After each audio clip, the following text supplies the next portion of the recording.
coming from Ms. Grace Ramsey from Zambia. And Mr. Dichi, your very own Mr. Dichi Maxwell. Thank you very much. I'm not going to waste your time. Thank you, guys. Dumela Mbareso.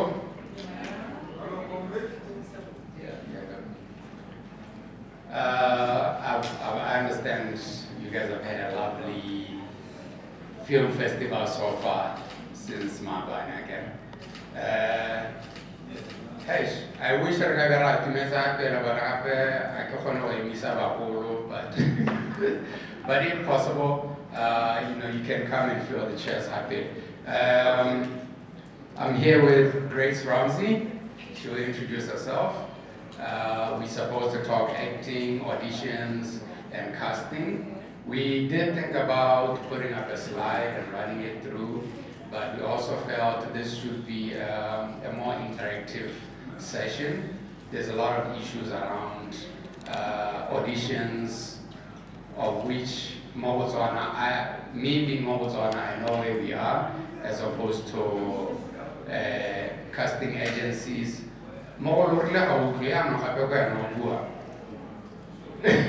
Could you, I don't understand. You don't understand? So, yeah, because then I'll leave. Okay. Please, stick to English. Okay, please, got that. My apologies. Sir, are you fine? Well, barely. Barely, but you were talking while I was talking. That is the problem. That is the problem. You should talk so much that I can't even think about talking. Excuse me?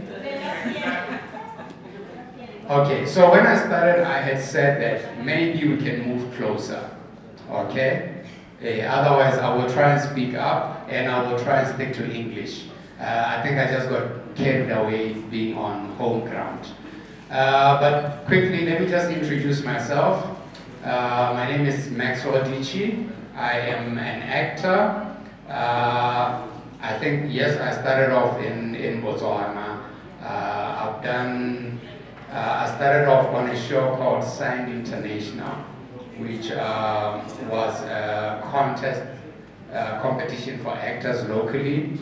Then, yeah, I featured on a couple, Colors, done by Mr. B. I featured there on Colors somewhere around 2017? Yes, 2017. I hear that one of the feature films I'm in or screening today, Mamuriti. Did anybody see Mamuriti? Didn't see Mamuriti. Okay, another one by Sam Gwenya. I did it's a feature film. I had a lead role there. I did another one called Lights Off, still Botswana. And then I had what in Botswana we would call a break. I auditioned and went on a South African show called Mobango. It's actually called Mobango. And I played a character there called Seraitse, because the character was actually from Botswana. So I did that for about two years. Currently, then I went and moved to Generations, The Legacy, another South African soapie, which I'm currently still with them. I play a character there. Oh, thank you. I've got friends. Yeah. So yes, currently doing Generations. There's a character that I play called Dr. Langa. And since we're going to talk about auditions, the role on Generation is the first role I got through a self-tape, where I auditioned while I was here. I recorded myself and I sent the script. So I think before I get there, I'm gonna let Grace introduce herself, and then we take it from there. Okay, Grace, the floor is yours. Good afternoon, everybody. Good afternoon, Grace. Okay, so let me just get straight into it. My name is Grace Ramsey, and I am an actress from Zambia and a producer as well. My background in acting, the first show that I did was called Love Games, which was a safe love campaign, which was done in Zambia, which is on YouTube as well, but it showed across Africa. It was a Safe Love campaign, which was funded by USAID. From there, Zambezi Magic, which is under Mnet, MultiChoice, moved to Zambia and opened Zambezi Magic, which I know you guys are also familiar with. And they had the first flagship show, which was titled Fever, which I was part of I was a supporting character in Fever. My character's name was Mwaka. From there, I decided to spread my wings and focus more on film. And I've done a couple of features, one titled Broken, which was a Zambian production, and one which is currently on Netflix, which is called Can You See Us? And the recent feature that I did was an international collaboration with Malawian Americans, which is also screening here. It was selected for the festival, titled Miss Norma. So that is my background. You gotta start, guys. Netflix in the house. Hey, I'm emceeing this thing and facilitating it. Hey, Mr. Mon. All right, let's get into it, guys.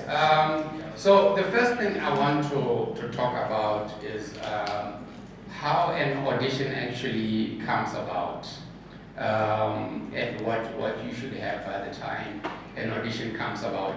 I'm very what do I say? I'm still an amateur when it comes to production, but as an actor, I try to understand what the writers were looking for in the character that I'm to play. So one of the things that I always tell myself when I don't get an audition is that I wasn't the guy. Because I always feel like the minute you walk into an audition room, they already know if you're the guy they want to work with or you're not the guy they want to work with. I get Mr. B. Yeah. So when I don't get it, I just know that I'm not the guy. So basically what happens when producers or scriptwriters write a character, they already have a picture of the person they're looking for. Their mannerisms, how they look, how they talk. I don't like the look part. When I started on Muvangwa, I was cast as the handsome lawyer. I don't like handsome because handsome is not a talent. It's not a characteristic, it's just a look, and it's something that you can't change. So the first thing that you need to understand is when they write a character bio down, they sort of know what they're looking for. Usually the character bio is a bit basic in terms of as characters there's certain characters that have similar mannerisms. For example, if you take a lawyer, all lawyers are expected to be overconfident. They're expected to dress well, and they're expected to speak eloquently. But you could go that route. You could take it the way you can be stereotypical about the character, or you can find a way to make a character interesting. For example, you can make your character less masculine, and that's something that a lot of people won't do. So for me, one of my strong points, whenever I do a role, I do it in a way that I know nobody else would do it. And for that already stands out for me. So you need to take what's already on the bio and find a way to make it your own. Now, coming to what you should have if you are a new actor, all in all. Mobotswana, I know, and Grace was telling me they have sort of a similar issue.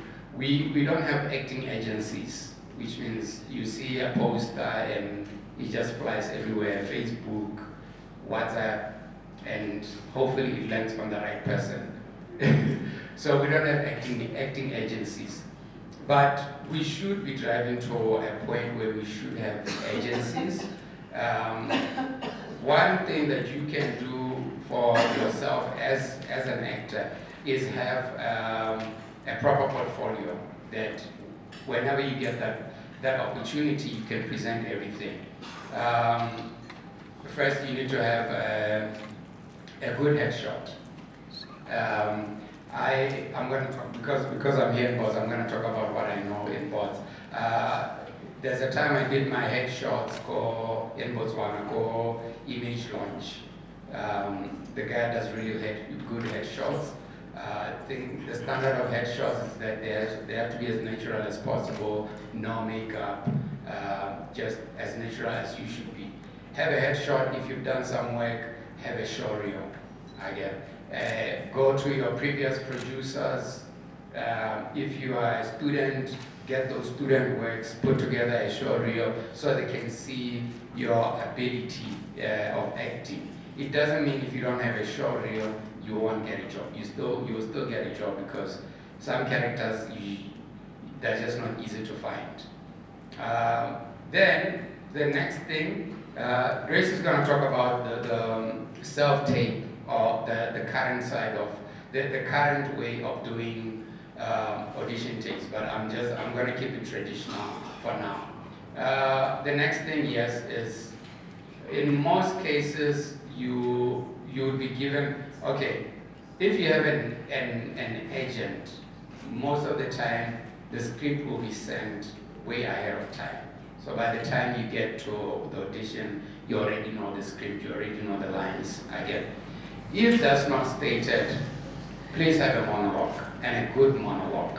And a monologue that is good for me would be a monologue that you can relate with, because it's hard to play something that you haven't lived through, and understand that monologue. If that monologue is from a play, watch the play, understand what the whole play was about, not just that scene. Understand how those characters got there, why they got to speak the way they were speaking. If, yes, you were given a character beforehand, a script beforehand, you would definitely have to understand the character bio a bit more and know your lines. Know your lines. In South Africa, why am I talking about South Africa? I'm not from there. But in South Africa, one thing they like is that you usually get your script in English, but they prefer you using at least 85% vernac, because we're in Africa. You can't get a script in English and go all English. And talking about language, which I know when we get opportunities outside Rona Botswana, we like to sort of lean towards other people's cultures, which sort of kills it. Now, I've been in 2 South African shows. I speak Setswana like the way I speak it, Ramos. And that's what makes me stand out. So it goes back to what I was saying, Warren. As a person, you are unique, and you need to find what makes you unique and stick with that. And that unique thing, people will remember it. Wherever you do it, people will remember it. If you bring that into a character, it even makes it better.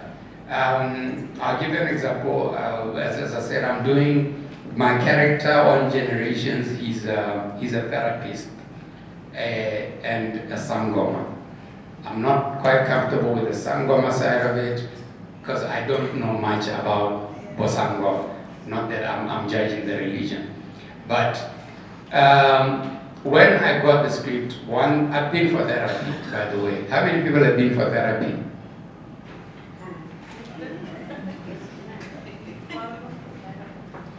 Guys, you have to be open. If you're going to be an actor, be open. don't lie. How many people have been to therapy? That's more like, okay, that's more like it. So I've been to therapy, and when I could go on Google and research about movies of therapists, but usually what you see on TV is not even close to real people. So I actually replayed my therapy sessions, and I love my therapist. She's so soft and tender. Like you walk in the door, she's like, Maxwell, how are you doing? Like, would you like to sit? Please sit down. What do you want to talk about? Oh, she would say, how is Maxwell doing today? Like, she speaks in that sense. So the thing that I already have is, I'm already a soft person. So that's something I don't have to fabricate. And the first thing is, because I'm already soft and the character is soft, I'm gonna start playing it off from there. So whenever I do a role, I don't try to add something that I'm not. There's always 40% of who I actually am in the character. So that whenever I walk onto set, I can quickly pick up that character and I can walk out. Then there's a character like Sarah, which I was playing, who is very egotistic. I don't like egotistic guys. I think they're just very weak guys. A man doesn't have to be egotistic. But the other thing is you have to understand how your character is perceived in the story, what they're supposed to do in the story. If you take a character like the one I was playing on Muvango, he was meant to be the best lawyer in town, the most good-looking lawyer in town, like a chick magnet.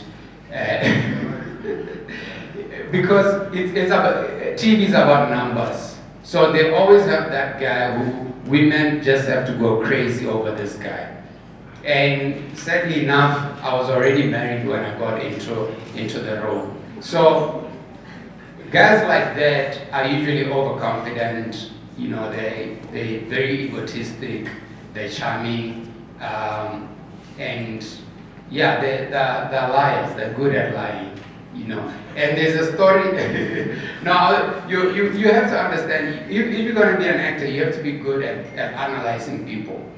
And I'll give you, so one of the stories I did on Muvango was, Sereta was playing two women, the cousins. And usually if you're given a role as a player, you're supposed to like be a good liar, you know, like, yeah, you're supposed to swindle women, I get. But I've been in that position. I've been in a position where two women are after me. But the way I remember it, how many guys have never been wanted by two women? Can I get to see? How is someone like that? Let's move on. You haven't. Let me tell you the reality. I'll tell you the reality. The minute I got married, more women wanted me. Because people always want what they can't have. That's the reality. People always want what they can't. That's why people always ask, when you are single, why don't women want you? Why would they want you? Nobody. We are not with anybody. There must be something wrong with you. Hey, why? If nobody wants you, why should I want you? If somebody's with you, it means there's something good going on. That's the reality of life. Guys, I got on with storytellers here. Fanny, this is what you write again. Yeah, it's the truth. Hey, it's the truth. It's the truth. So anyway, what I remembered about my experience was that when I was wanted by two women, I did end up with both of them. But the thing is,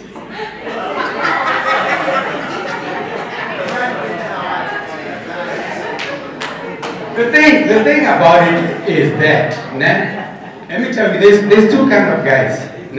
There's two kind of guys. Women pay attention. There's two kind of guys. There's a player who intentionally wants to be a player. There's a player who found himself a player. Hey, I was that guy, like.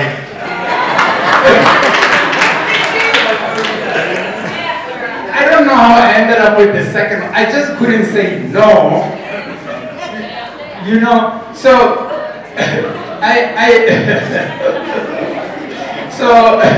so I took that experience and I told my director about it. I'm like, but the way the story is written, Seretse didn't want to be a player. And the funny thing about it is that the viewers were blaming the women. The viewers ended up blaming the woman. This woman, why is he doing this? Why are they doing this to him? They were blaming, it was the women's fault. It was never the guy's fault. And I played that story around 2018. I'm on Generations now. People still call me Seretse because of that story. So that is a way of me saying, whatever character you get, play it your way, because that is what will be remembered. If you play, it's nice to give the directors what they want. It's nice because it makes them feel like, yeah, I'm a good writer. I nailed this character.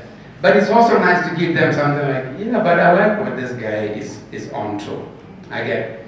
So later on, I want to talk about acting techniques, but I'm going to keep bouncing it back and forth. I don't want Grace to be left out. So you want to take us through the self-tape? Right.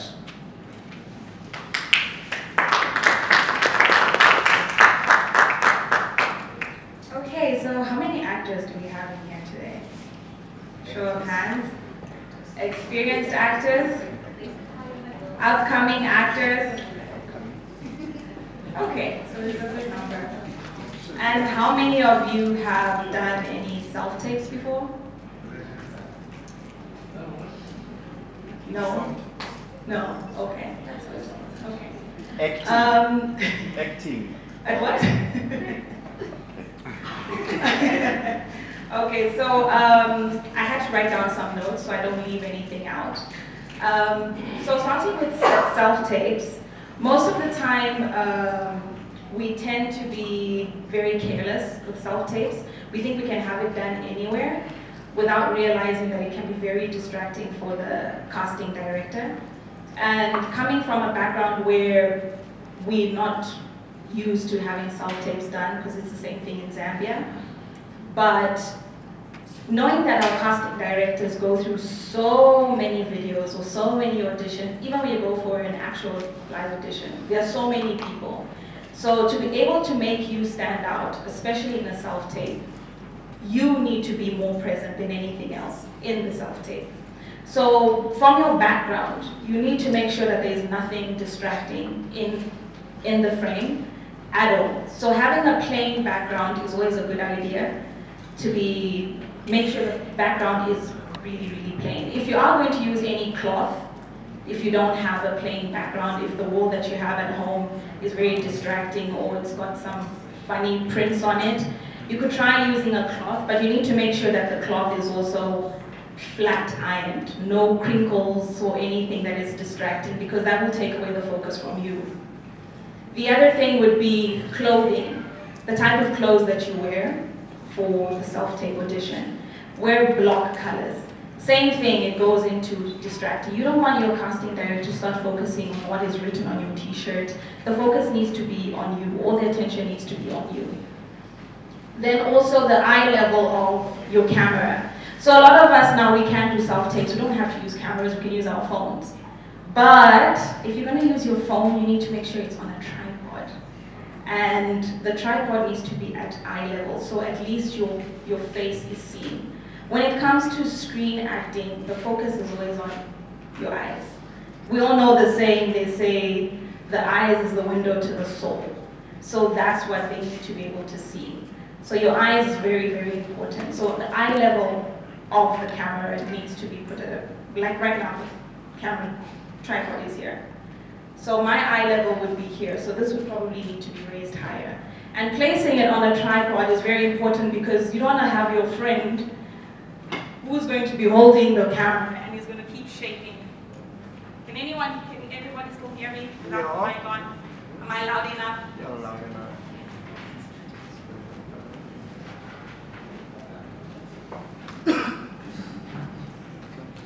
Yeah. So the purpose of having it also on a tripod is to make sure that there's no physical movement. So having your friends hold the camera for you while you're trying to perform won't really work, because then it makes your self-tape look very amateur-like, and we're trying to get us to be more professional.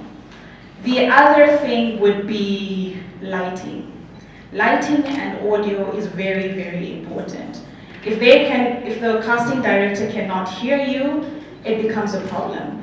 So you can do a scene, so whatever monologue you decide to pick, it could be even a scene from one of your favorite movies that you like, and you can have your friend who will be able to read the other character's lines. But in doing that, just make sure that the person who is reading those lines for you is not louder than you. You need to make sure that you are the one that's projected the most. The other thing would be your eye line. So most of the time when we're looking into the camera, for screen actors, when it comes to TVCs, which is TV commercials, they'll prefer you to look directly into the camera, and then you deliver your monologue. But that again sort of neutralizes your character portrayal. So when you're about to perform your piece, need to look don't look directly into the camera, at least with the right side of the camera, and have the person who's reading the lines for you. At least that will sort of help you have an individual in front of you to be able to read the lines to somebody or respond to somebody. What else did I leave out?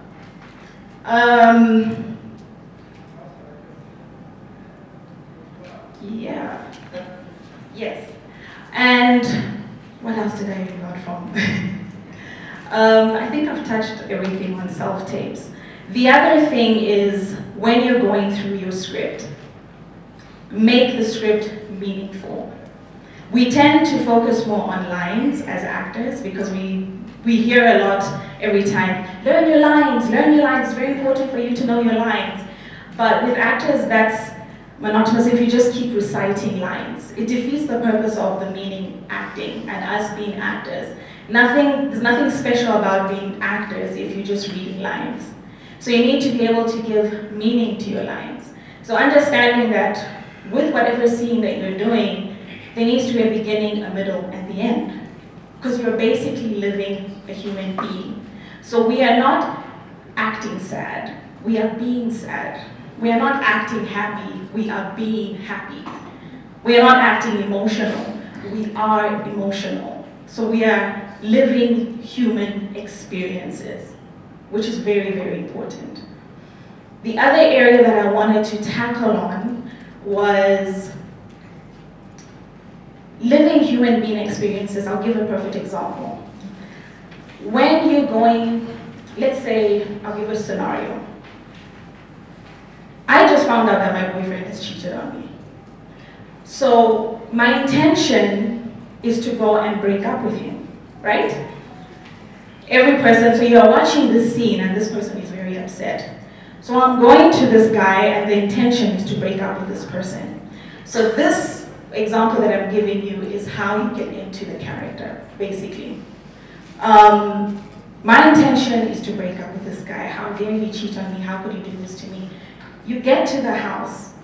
How this person is going to respond. I know, ladies, we've all had this experience. Your intention is to go there to break up with him, but you are leaving there more in love than you were the previous day. Yes, there are situations like that. Because the guy is there now, he's gonna, and this is where the conflict changes. So this is now bringing life into character, which is the beginning. So the beginning and the intention was, I am upset, he's cheated on me, I am going to break up with this person. But the stakes change the minute I get there. Because now this guy is going to whisper some sweet nothings into my ears, and all of a sudden, the emotional reaction changes. I was angry at this particular point, but now I'm softening down, absorbing all these things that this guy is sharing with me. And now I'm questioning myself. I really love this guy. Really, do I want this relationship to end? I don't want to leave this relationship. At the same time, I should break up with this person. So at that particular point, the conflict has changed. This is now you being in the character. You are now building into the character. By the time this scene ends, your ending point, it could be the situation is, we're now back together. There's really no need of our relationship ending, but now it's trying for us to resolve the issues in our relationship and for us to move forward in the relationship. So at this point, your scene is not flat. And that's when you're just reciting lines. The scene becomes really flat. And the idea is to keep the casting director interested in what is happening with this character. And that is it. Okay. Okay. Yeah, so I just want to close off with, because I wanted Grace to talk about self-tapes, and I can talk about the traditional way of doing auditions. But now, I also want to touch on just acting techniques, which are for self-tapes. For auditions. So there's two things. I think, we were going to share a little bit about this with Grace, because this is where actors generally differ. You get actors who say, I've had this before, that people like Denzel, they walk into the acting room as Denzel, we call it. Okay, sorry, I was saying, what's Denzel's character name on Equalizer? Roberto. No way. No way. Okay. Saying Denzel walks into the room as the drug kingpin, I get. Which means he walks into the room drunk, high AF, I get. That might work for Denzel because they have seen Denzel outside the room, I get. But as for you, you are not Denzel, we don't know you. The first time we see you, you are the guy we have seen. You understand? So if the character is drunk, please don't come in drunk, because we're gonna buy it for real. This guy, he saw the script, the character is drunk, he went to get 2 cent please. About auditioning. So walk in as yourself, laugh with the casting directors, talk to them, they'll probably say, do your front view, show us your hands, introduce yourself, left profile, right profile, smile. Again, then they'll say, get into acting. Again, get into the character. So now it gets to the method of acting. Are you a method actor? Are you a Meisner actor? I'm a Meisner actor. That's what I am. Because method acting is one of those, like, the dog has died now. Think of the time your dog has died. But now, what if you've never had a dog? Hey, well, when you're gonna kill your dog, you can't even kill your dog in your head. So Meisner technique, I like Meisner technique because Meisner, he makes you live in the moment. So what you are doing there, you have to believe that it's real, it's happening. So if the script says, I just got a call and my mom died, I have to get to a point where I got a call and my mom is gone. It's happening, it's real. And this is how the room feels. That's Meisner technique. Then, on TV or even on theater, they have what they call the fourth wall, I get, which is this wall, this wall, this wall, and then this wall, I get. So what I do is I make my guys here the fourth wall. So The scene could be me in the elevator, and I could be...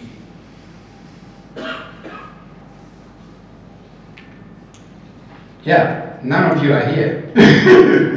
That's the fourth wall. So because the thing that you don't want to do is you don't want to make the casting directors feel like they're out of your scene, because it could get awkward. Maybe the other co-actor like just killed your mother, and now you are swearing at the casting director. I've seen that actually in auditions. You know I'm gonna kill you, and you're saying this to the casting director. you can't do that. And sometimes you get when I remember auditioning for Colors, and the other character was supposed to be a lady, and they got a guy to read for me. I was like, no, I cannot romance a guy. At least get a lady to read for me. Because the thing is, it's very, it's important who reads for you. It's very important who reads for you. Even if they're not actors, it's important who reads for you. There are tapes which I can't do with my wife because they're about men and women fighting over somebody cheated. I cannot do those things with my wife. So I'd rather even get the helper to read my script, read for me. But what you need to remember is that I'm the actor. So I'm the one who has to act. I'm the one who has to perform and carry the emotion. Because your reader is just gonna be like, hi honey, yes, are you cheating on me? Like that's what they're going to do. That is what the reader does. But the tape is capturing you. Even like when you go for like physical auditions, the casting, like they'll just pick someone from the crew. Like they just get like my brother, they would do on camera. Audition. Then like this gentleman has no acting experience, and then I'm expected to perform. But what you need to remember is, yes, I'm the actor and he's not. So one, definitely know your lines and like make that story as real as possible because they're watching you. One thing for me is like with audition, I always make sure I've given it my best. When I don't get it, I know that I wasn't the guy. Not because I sucked, just because that's not what they're looking for. But the role you're in, I'm gonna kill it, and you're gonna remember me. All right. So you wanna open to questions now? Okay. All right. So yeah, I think that's as much as we can do for now. Let's see where the questions lead us to. Again, thank you very much.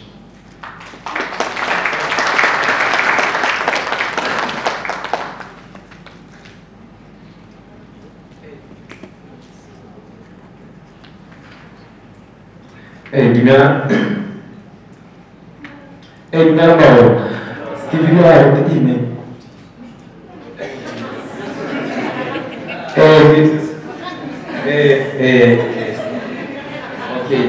Okay. My name is Lohan Balekanya. I'm an actor. I'm a performing artist by profession. I'm a weekend MC in the bars here. So I'm used to putting the mic here doing. Yeah, this one I feel is too hard. But anyways, so I'm an actor also. Okay, yeah. So I heard you when you were talking initially when you got in here, you were talking about. Okay. Hey, when you got in here, you were talking about. I heard you talking about the issue. You were talking about the Ishia character and how you were talking about. You said there's something I picked when you said at times as actors. You said sometimes as actors we are more into trying to satisfy the directors, and you talked about how yeah, man. And then you talked about how at times you, as an actor, you should be yourself more, and you should at times give them what they are not expecting. And you were talking about at times being less masculine. And as you were saying that, I tried to remember you playing Serets, and I was like, oh, I think there's a scene, but I didn't get it clearly. I want to know when, as Maxwell, how do you deal with this issue, your character, and how are you able, because I also believe in acting tools. I believe in, number one, I believe in masculinity, being able to adjust your masculinity. And I want you to know, I want to know from you how you work with it, and how do you advise an upcoming actor or an actor who wants to reach the heights you have reached, or to even go higher than you went? Yeah, just into the character, how do you do it? Like character development? Yes. Okay. Okay, all right. I think I got a little bit of what you said. Yeah, well, with the issue, like masculinity, like I was saying, for me, I don't like going with stereotypes. I don't like, for me, stereotypes are boring, and a lot of times writers, they write stereotypes. They will write, yeah, like I said, they will write if you look at Movango, I worked on Movango, and if you look at Movango, a lot of characters for me that are the same. It's this hot guy who comes in, masculine, light-skinned guy, you know, hey, the light-skinned and some of that. Light-skinned guy, you know, who's liked by every girl in town, who told, hey, how you doing? You know, that's a typical guy. But there's so many other guys that women like and they won't tell you. Like, I don't know if you've seen like the most beautiful woman going out with an idiot. Like, I'm talking a guy who's always carrying the woman's purse. And I'm just being blunt. They're not idiots. I get it, we're not on BTV, right? But you can surprise the writers with that. You can surprise the writers because, like I say, for me, it's about what they're going to remember and what you did with the character. So one thing I realized on TV is when they write a male character, they write what we call masculine toxicity, like toxic masculine. That's what they write. Like, hey, I said, let's go. Or like, pack your bags, let's go. That's what they write. But is that what sells? Yes, it's what sells. Yes, women are attracted to ego. That's what I can tell. Women are attracted to ego, confidence. Like I'm Chinese. Hey, that's what women are attracted to, because women is about selling, and TV is about selling, and TV is watched by women. And yes, women draw us to watch TV as men. So if you can sell it to the women, you've sold to the whole household. That's why most of the homes here, they watch MasterChef. So that is the business. So then again, there's some guys who are, how do I say it?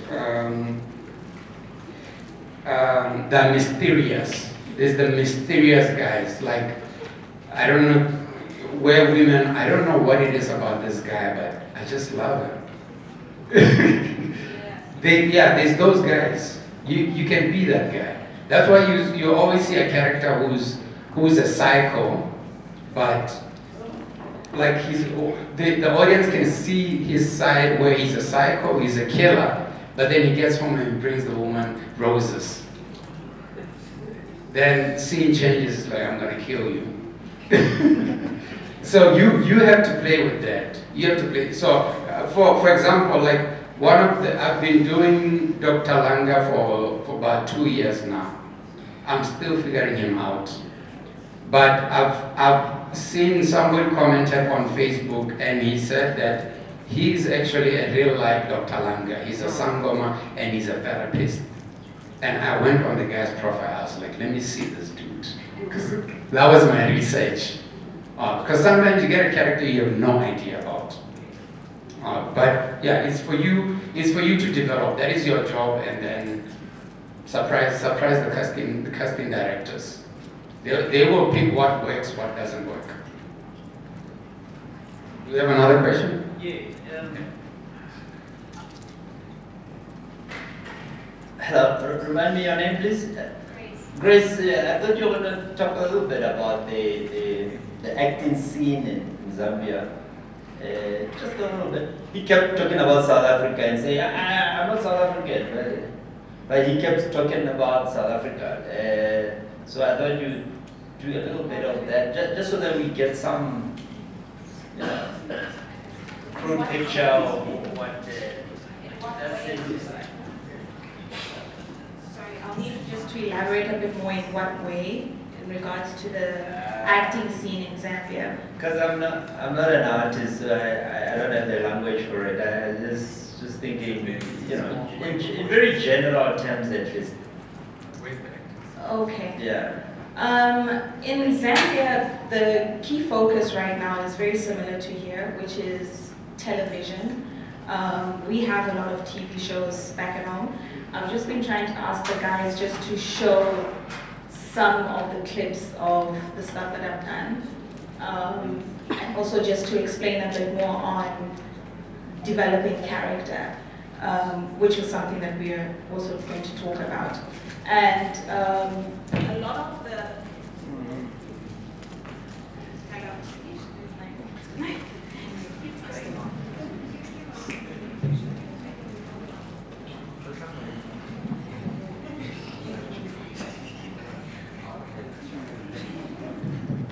Okay, yeah. So a lot of focus has been on the television scene.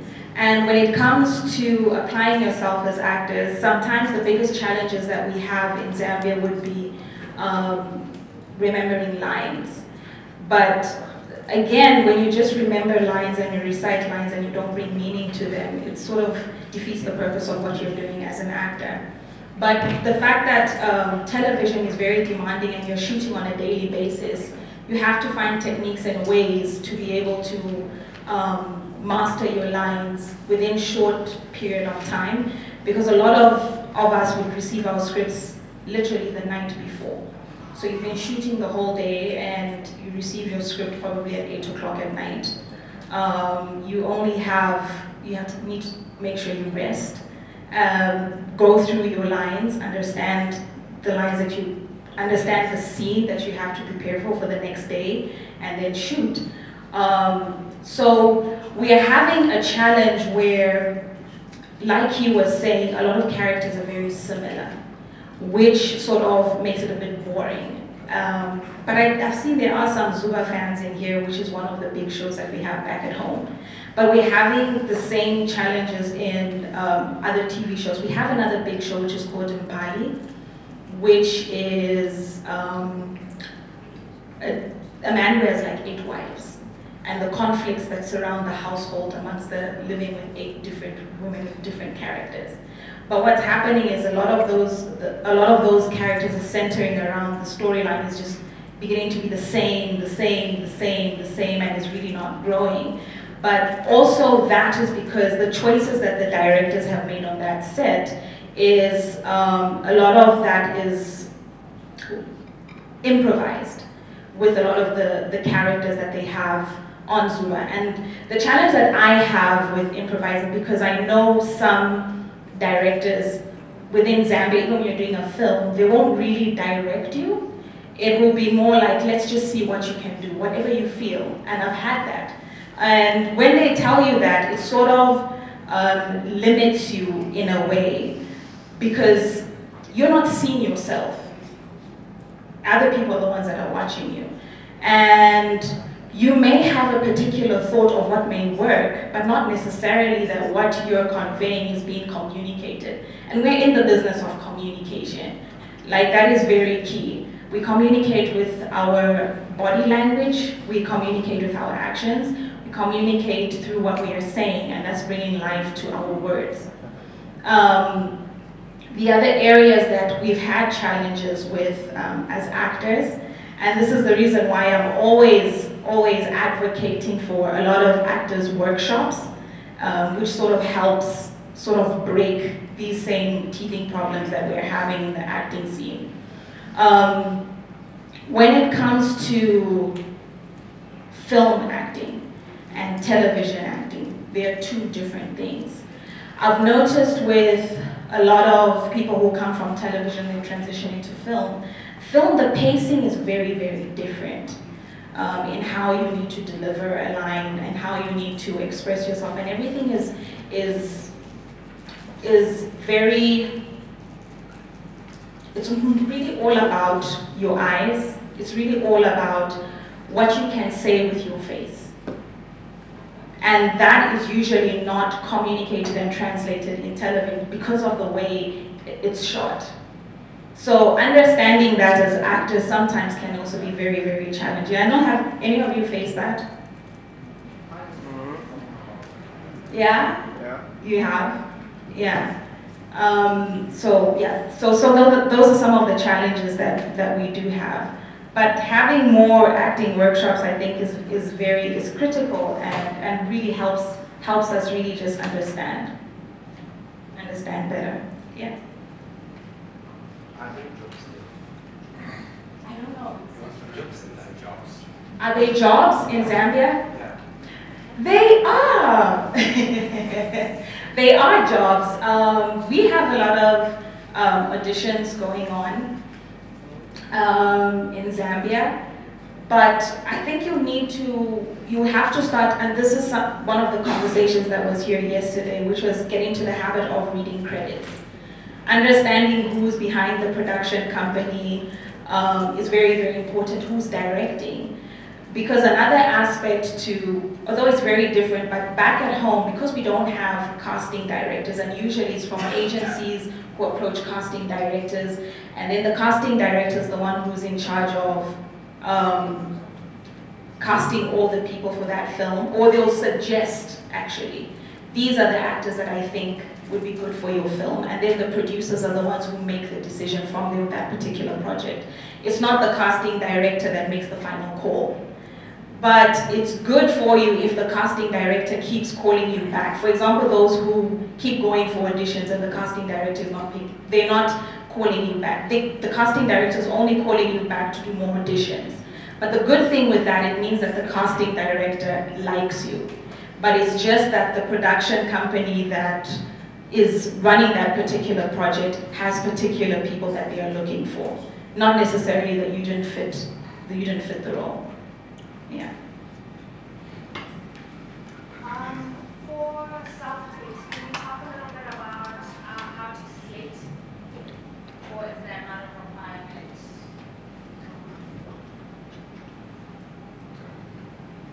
So with self-tape, there's no slating. It's really more just about you being present and you delivering your lines. You must understand that with self-tapes, another aspect that I forgot to mention was time. In other countries, they'll give you a time frame in which you can make submissions, and then there's a closing time. The sooner you submit your self-tape, the sooner they get to see you. And like we all know, the human mind gets exhausted, and the older we get and the more we keep growing, the attention span just lessens. So it becomes exhausting if you're not interested in your self-tape. And that's the reason why I was trying to explain a bit more on developing a living character than just delivering your lines. So, I mean, we can all say, did you manage to complete that? But you can give it different meaning in how you choose to translate that. And you can communicate that word in very different ways. So having the thought process with whatever script you decide to go through, whichever monologue you decide to choose, every line that you are saying, you need to think of what is happening. There's always a why to that. So you keep asking, why is this character making these choices? Because you must remember that the information that you're previewed to is very limited. There's no character Bible that you can go through. You don't have time to start doing your research on what this character is like. It's It's very minimal. And then you'll find that scene is with another character, and then you will now have to create your own subtext. And creating your subtext is what is very critical in delivering a role. So creating your subtext comes in with questioning why. Why is this character saying these lines?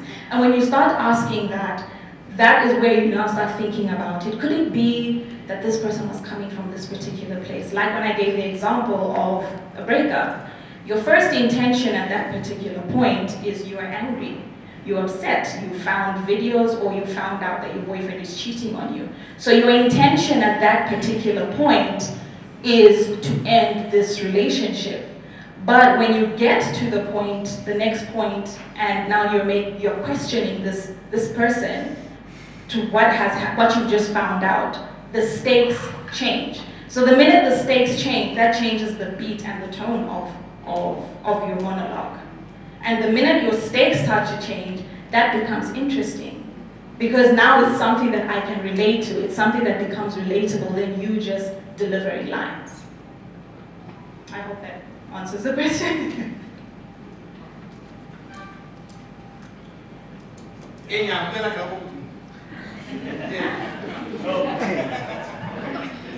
Jamila, I have a question. How do you bring your best performance to a director that doesn't seem to know how to direct actors? That's a tough one. How do you bring your best performance to a director who doesn't know how to direct? Yeah, I think, like I say, most of the time, sorry, I should not feel disrespectful. Okay, most of the time, as the actor, you should know the character. To me, as an actor, you should know the character more than the director knows. Remember, the director most of the cases didn't even write the story. He's just there directing. Or in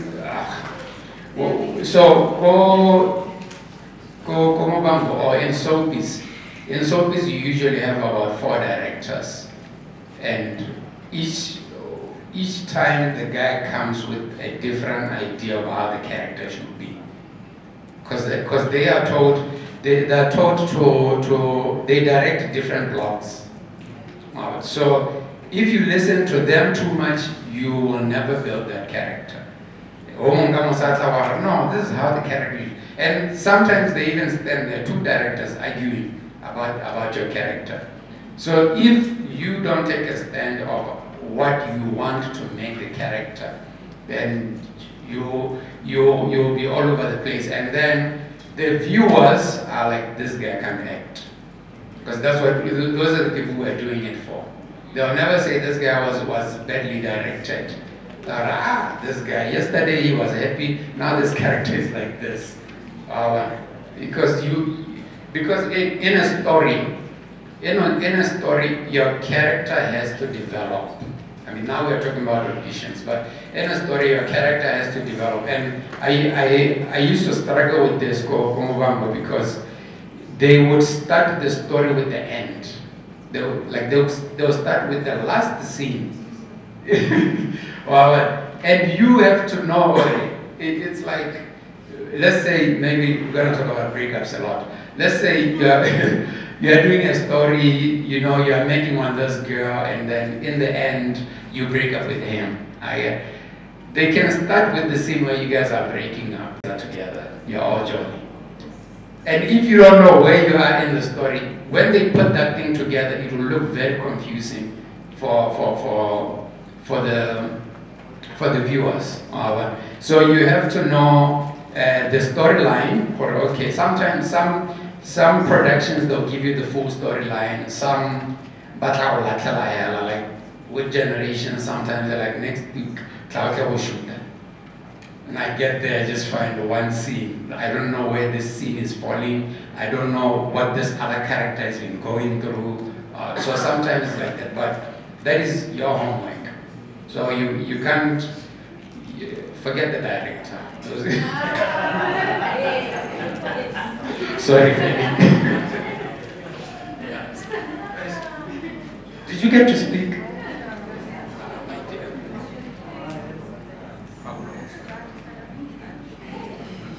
Good afternoon. My name is Ruth Magosha and I'm a business development manager at Creative Soul Production. My question is, can you talk a bit about your experience overall and as an actor in the environments that you've acted on, Botswana and South Africa, as it sounds? Can you talk about what you wish would have been different in your journey as an actor and what could be done to improve the environments that you've acted in, so to speak?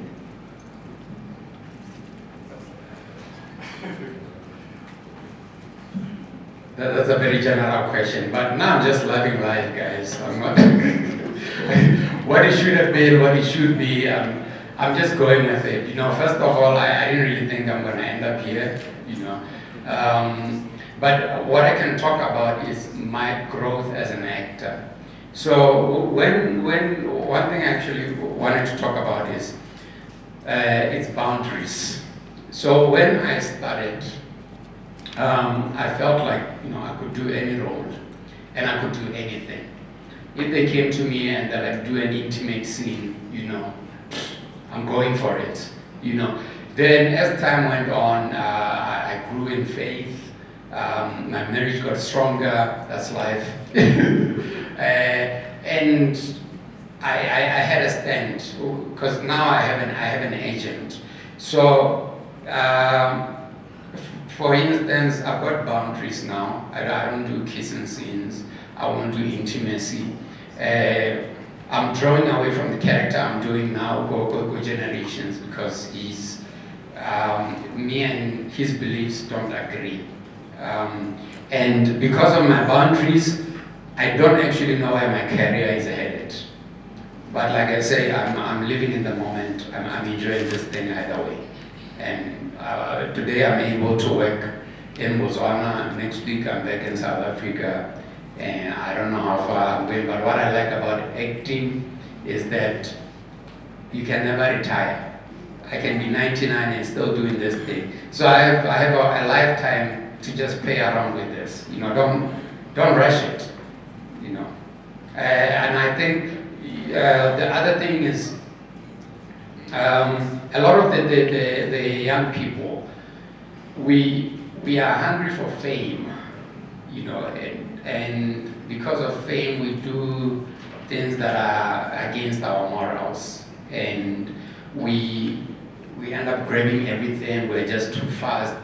Today, a costume, swimsuit model, Kandele, you are doing some TikTok videos with some funny guy. Like, you're just trying everything to get numbers, and if you do that, you're gonna lose your dignity, and few people want to work, the right people won't work with you, you know. So I would really say,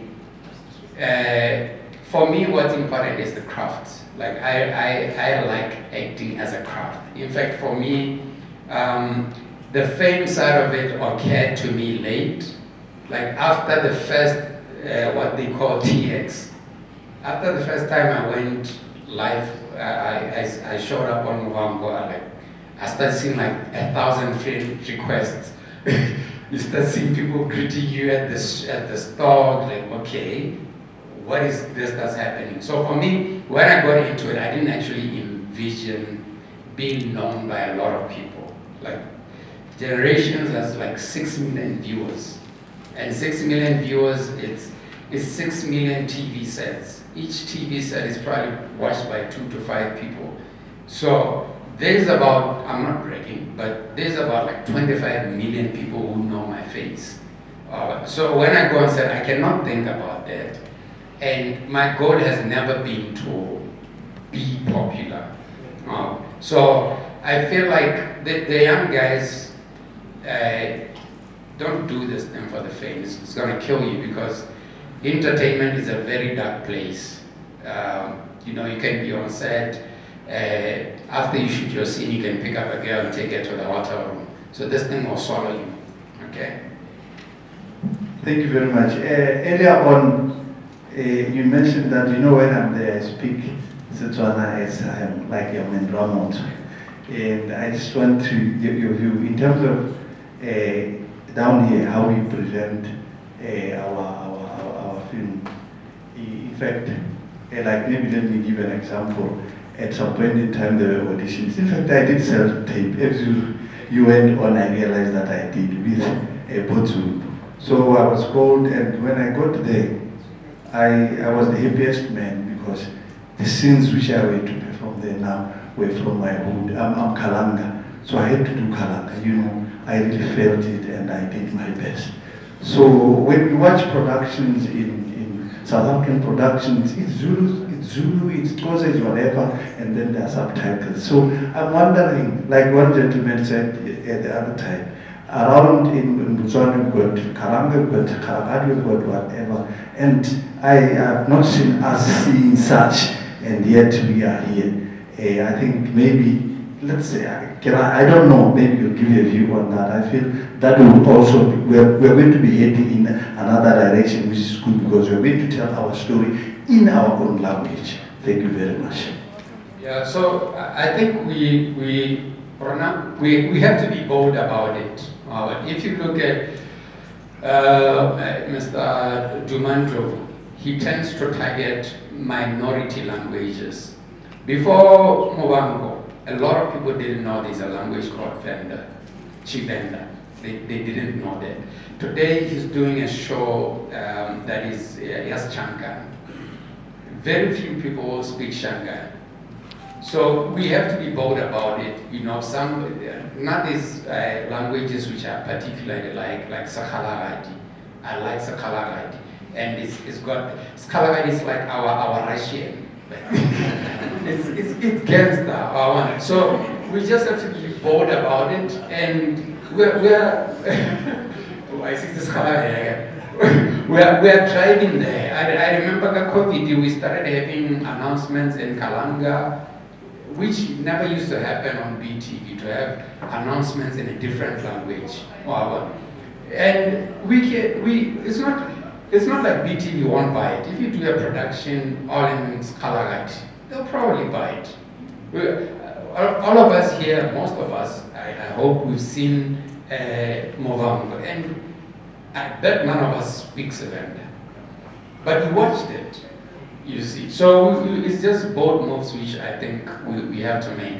But for me, my Setswana is working for me in South Africa until somebody changes it, you know.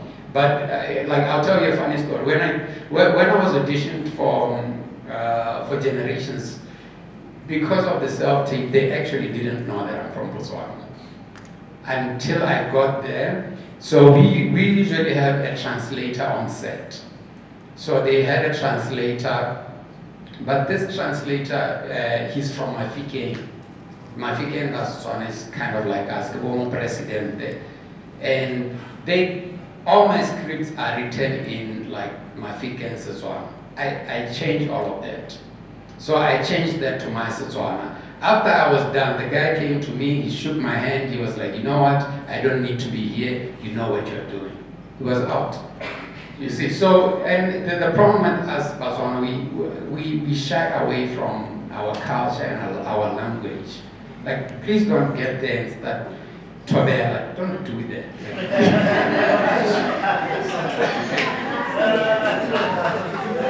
Is it maybe that we shy away from it, or is that we are not as another tribe or another language?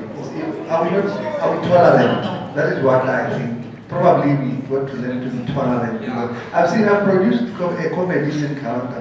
Some people have watched it and loved it. Some people would be saying, Kisikai. You see, Kisikai, you are in your country and you are saying Kisikai, and it's a language in your country and you can't identify with it. So now I've seen such happen in a lot of places when I presented my issues in Kalanga. No, you have to be bold, guys. Like I say, with Seretse. Now I'm from Ramos, so I speak Tlakon. That's how I speak far.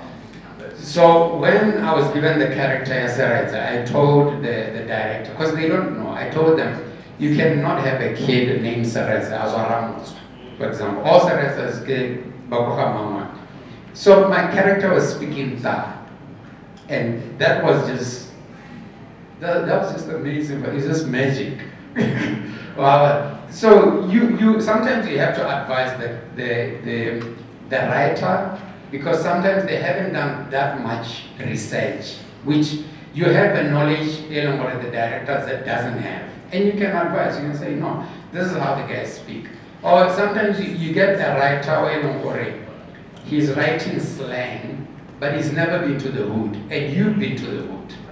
Wow.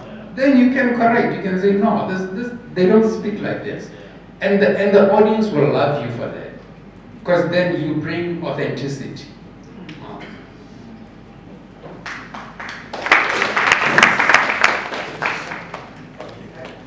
Thank you. My question is, I want to clear the confusion on my side. I'm a little bit confused, and I just want to know how you manage the situation. I grew up, most of my friends were short. I was the taller one. And my posture walking, I always had my head down and my shoulders crouched down. And my mom used to tell me, you know, you need to walk tall with your head high. You know, don't you see how models always look nice with their, clothes all flowing down nicely? When you're short and plump, all the clothes are folded over your body and stuff like that. So I developed this thing of wanting to be a model. So I'm around 16 now, and I'm, thinking this is the time I should, try this. And in my neighborhood, there used to be this boutique called Cats in Middle Star. And I used to pass by there. They always rehearsed on Saturdays. And because of the faith, the Christian faith, coming from Seventh-day Adventist, Saturday is church.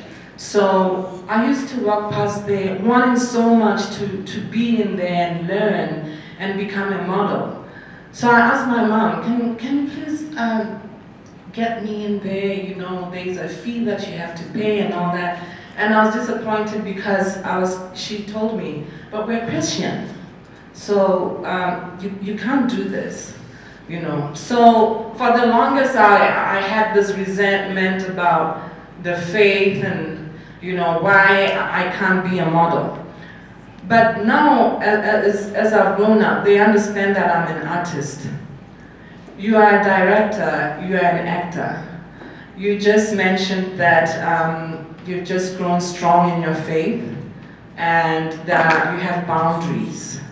So I'm wondering, when you direct, I'm actually looking forward to seeing Partly Cloudy. It's been raved about. I'm looking forward to that. And I'm just wondering, when you direct, I don't know, are there kissing scenes? How do you manage that with your faith having grown and you not participating in that when you're acting?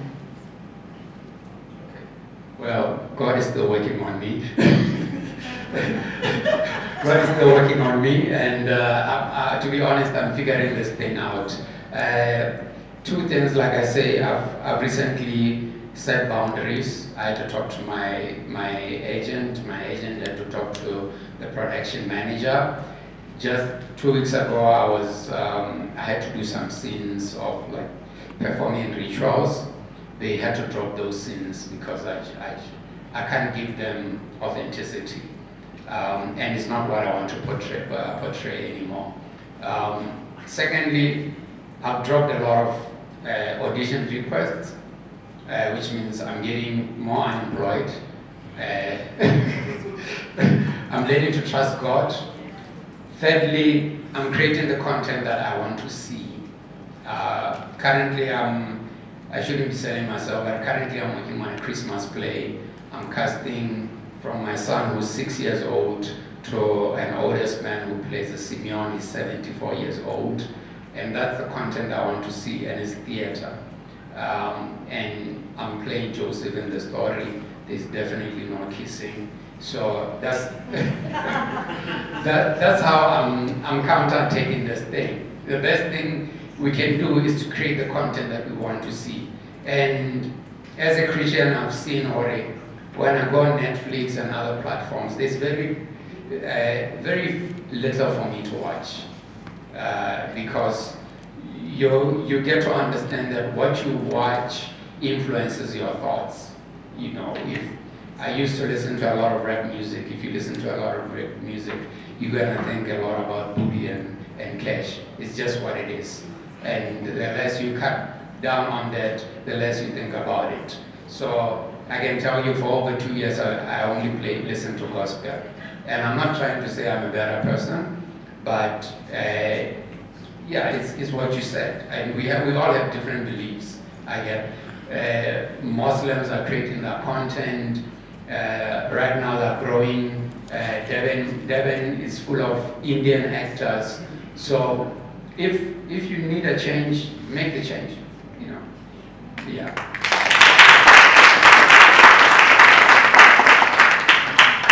You want to say something on the Christian stuff? You good? Thank you. Grace, I apologize. I might be putting you on the spot, but to what Maxwell has said, coming out of the panel from the morning, how easy is it for women actors to be able to start setting those boundaries, especially in contexts like Botswana and Zambia, where we're still budding industries, right? And I don't want to diminish your accomplishments, Maxwell, but I also have to say that there's a certain power and status that comes with those accomplishments. So for an emerging actress or even actor, how do you work that out? How do you negotiate that? I must say it's pretty tough back at home. Right now I'm labeled as a difficult actor to work with, and that's generally because I prefer to be professional, and the reason I am professional and want to be treated in that way is because I know what I bring to the table. And earlier I spoke about understanding your value and knowing what your why is. And with all my aspirations and dreams and where I see myself and where I want to go, like he said, I'm not here I fell in love with art, but when I fell in love with art, it wasn't for the purpose of becoming famous. My core being is to build a legacy, and a legacy that has meaning and purpose. When I started my acting journey, after I did Love Games, I had two directors who wanted to work with me on a project. And they asked me a question, where do you see yourself as an actress? And I said, I see myself as becoming one of the biggest female actors in Africa. And with that being said, I do not want to just tell stories for the purpose of entertainment. I want my journey to have purpose, and I want my journey to have meaning. And with saying that, I didn't realize with the journey that I've had so far, considering the characters that I've played in the last 2 years of my career, have contributed to that. Can You See Us? I don't know how many have seen it on Netflix. It is a film on albinism. The other movie, which is also going to be showing tomorrow, that I did was Miss Normal, which was my first international collaboration, because I'm on a journey where I want to collaborate more with other African countries right now. And I see the importance of us coming together now and doing more collaborations to tell our stories collectively for the international audience. And I also did a movie on the killings of people with albinism, which is on a whole different aspect than Can You See Us? Because in Southern and East Africa, it's very common that there are rituals that are being done. There's a belief that killing people for ritual killings for people with albinism can attain wealth. And that's what the story was about. Aside from that, one of the clips which you will see is a small scene from a short film that I did, which is on YouTube, called Mindset. And this film was, I collaborated with a friend of mine. She's also a brilliant actress from Zambia and also a producer. And when her and I had a conversation, I'm a mother, by the way, and I have an autistic child. And that has become my journey now, is to advocate for autism and share on the challenges that we face as autistic parents and creating more awareness for what are the possibilities for an autistic child in Africa, especially in my country. And having this conversation with my friend, she also wanted to go on the path of mental health. And us both having background in film, we understand the value and impact of television and film.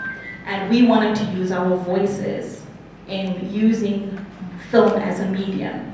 So the short film was on mental health issues which lean towards women and miscarriages, and how miscarriages are not, the mental state of a woman after having multiple miscarriages is really shunned upon. And this is what that short film was about. So you will see a small clip from it, which was the one that we did. But this just took me back when I started to reflect on my journey and my career. And with all the hardships and challenges, bear in mind I've been in the industry for about 13 years. And I'm not even close to where I want to be. But I respect my journey because I have not compromised, I have not lost my dignity as a woman. I can walk into any room in Zambia with any producer and I can hold my head high because I know that I have not compromised on any of my values. Whether someone chooses to work with me or not, I have created a path for myself. And when I saw that doors were closing for me locally, I started to focus on the international scene. It took 3 years before that could happen, but that shifting mindset of me focusing on the international scene helped me become more professional, helped me mold my craft, helped me get onto my first international collaboration, and that is what got me here today.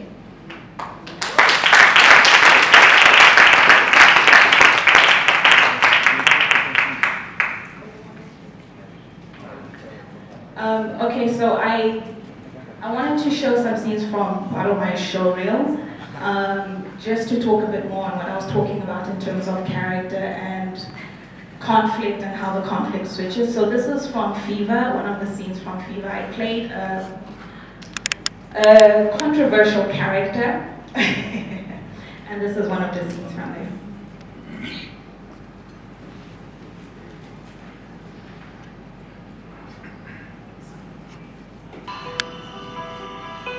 So, was it worth 1,000 kwacha? 1,000? Well, you can give me my money, plus 100 for a cab. My money? You already paid your bill. You what? Paid Richard? You think this is a joke? You said I paid Richard. You might stop talking.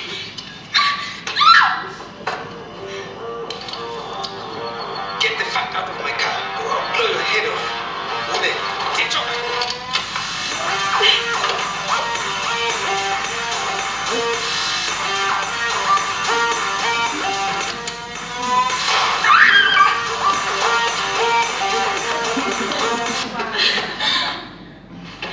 I need help, please. What's going on?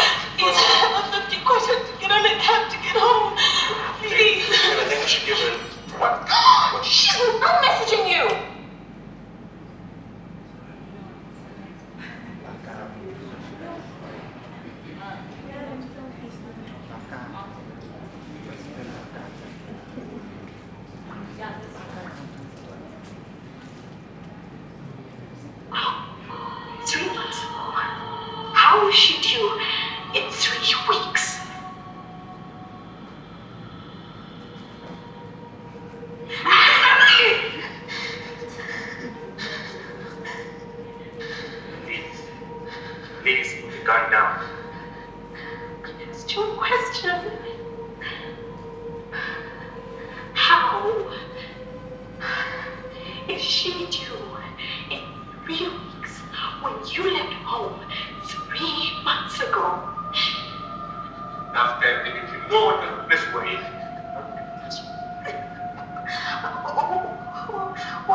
sacrifice for me?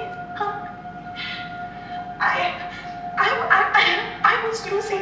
I was losing my mind, and you were busy starting another life, literally creating another life.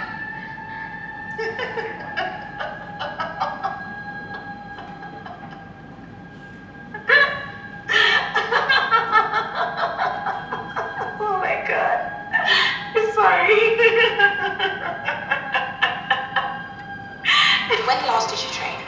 We're going to talk about this later. Sooner or later, you will be challenged. Send me the location, I'll be there. I had to clear off the entire gym so that she could view it at her own privacy and conveniency, and she chose not to show up. I understand how you feel. Do you know what I have done to get you this opportunity? Just for you to think so little of him. So you want me to roll on the ground and say thank you? You will go back to the gutter where you came from. I quit. Where did you get this chain? All I want is the truth. Is Moses Kapande my father? Yes. You don't want this man in your life. He will manipulate you, use you, and then discard you. I'm going to see him with or without you.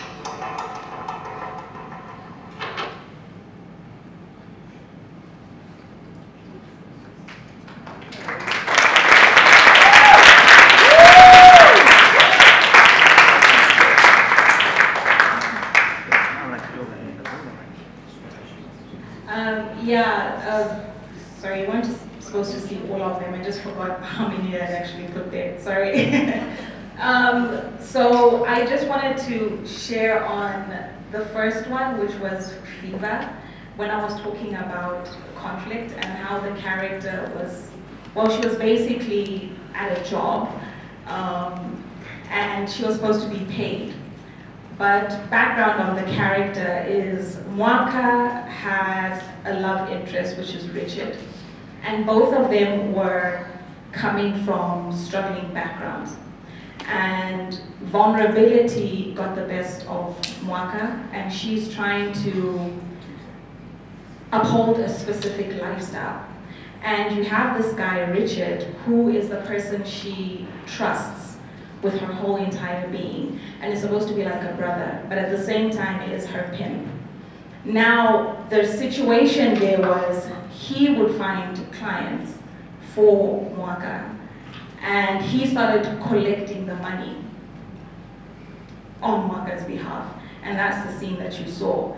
So the intention there was, I've gotten a job, and I'm about to get paid. And this money that I am starting to save is for me to change my life. The conflict changes when the guy says, I've already paid your pimp. And automatically, the tone, Mwaka's tone changed automatically. She's no longer the sweet, because the purpose there is already met. So she was very sweet and kind to this guy, and now she wants to be paid for her job. But the stakes are now higher because the money that she's trying to save to get a person that she's supposed to trust who is now betraying her. And that is where the stakes started to change for Mwaka's character. So as you see this character grow, so I didn't have any other scenes from there, but you start to see even into the next season that she starts to change her lifestyle, because this is not the path that she wants for herself. And she begins to be a bit more selfish in how she handles herself. And some of these challenges are what women go through. Being taken advantage by people that they love and trust, especially from guys, especially in that situation that she was in, with a male dominating her life and thinking that he owns her life and can make decisions for her. So yeah, on character development.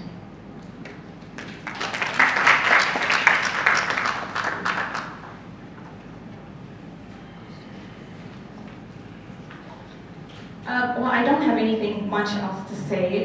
We are wrapping up. I really hope this session was insightful and it was helpful to upcoming actors. If you have any questions and would like us to further discuss, I am open for any questions and further discussions. But thank you all for participating and for being here. Thank you. Well, thank you from me as well. حتى يتكلم ولا سنزور على مديكم جام.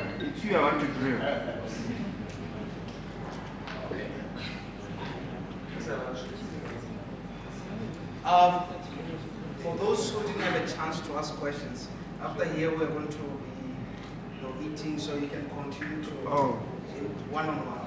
So, is that fair? It's better than nothing. So from here we're playing a trailer from Anna Fiki. Yes. So we have the lights, and then we'll discuss after that. I was gonna go down now.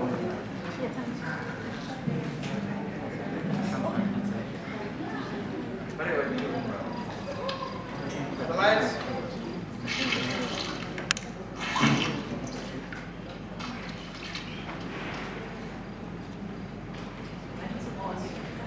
Lights off there.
might have lost your sight, but you still have a name.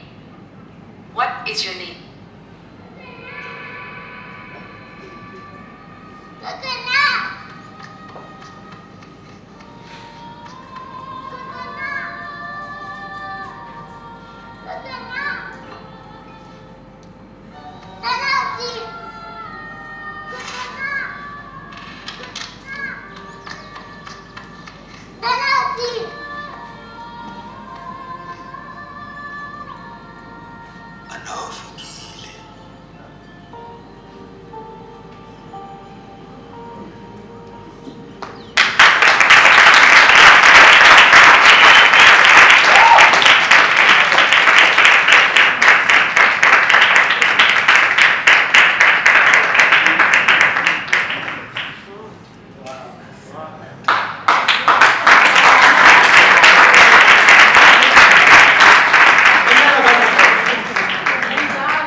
Okay.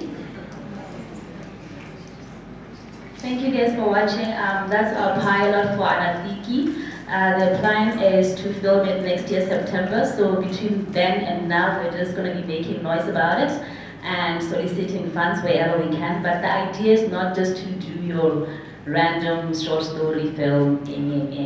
We're looking to blockbuster, made in Botswana, the first of its kind.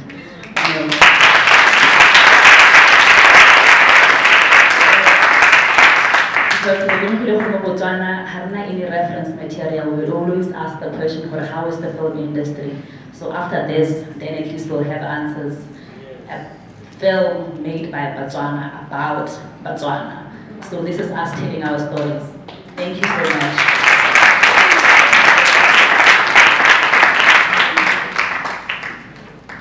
It is based on a true story, so writing is very easy. This is what happened. So we discussed this whole issue with her and said, life happened, let's just make lemonade. It is what it is.